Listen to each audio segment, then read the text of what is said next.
Hommes et femmes de tenue, nous vous disons merci. Au plus profond de nos sommeils, vous veillez sur nous, les armes à la main. Vous avez fait de notre sécurité votre priorité.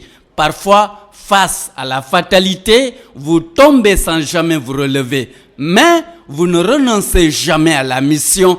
Toute démission est une trahison à la nation.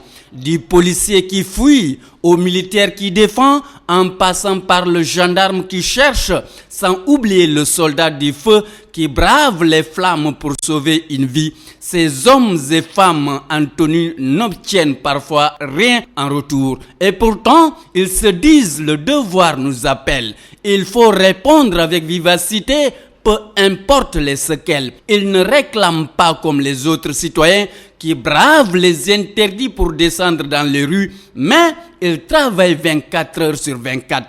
Porter la tenue, c'est porter le monde sur ses épaules, c'est porter le fardeau des autres sans le poser, sans se reposer. Porter la tenue, c'est être retenu et détenu pour des inconnus, parfois même en terre méconnue. Chaque action est un pari sur le destin. Chaque pas mal placé peut déclencher une mine. Le convoi peut tomber dans les mailles d'une attaque. Combien sont-ils restés au Mali, au Darfour, au Congo ou en Centrafrique? La liste est longue. Ces hommes et femmes d'armes méritent d'être respectés. Chaque jour, ils font des efforts au péril de leur vie, parfois sans équipement adéquat et sans logistique. Ils affrontent le mal avec le moral, ils se résignent parfois à marcher dans le collimateur du mal, sans hésitation ni murmure.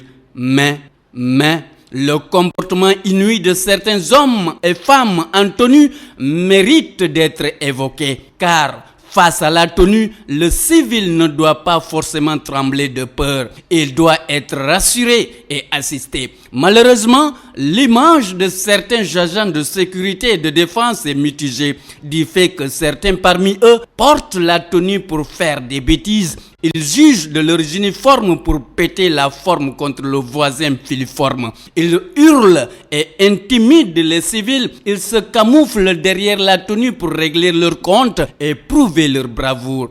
Combien sont-ils à nous regarder l'air sévère, le ton péremptoire, comme si la tenue possédait l'esprit de celui qui la porte.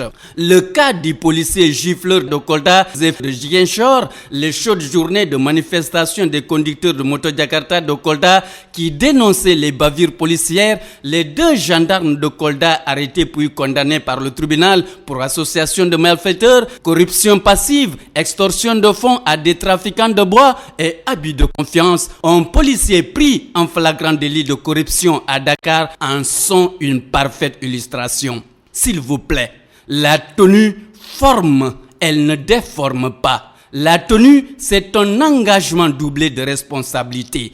Alors, le jour où l'on entrera innocemment dans un commissariat, une brigade de gendarmerie ou un camp militaire sans froisser la queue entre les jambes, le jour où l'on nous interpellera sans hurler et sans intimider, nous saurons que la grandeur de la tenue ne se trouve pas forcément dans la force, mais plutôt dans le bon usage de la force. Chapeau à tous ces hommes et femmes de tenue qui font preuve de retenue en portant la tenue. Nous sommes au garde à vous.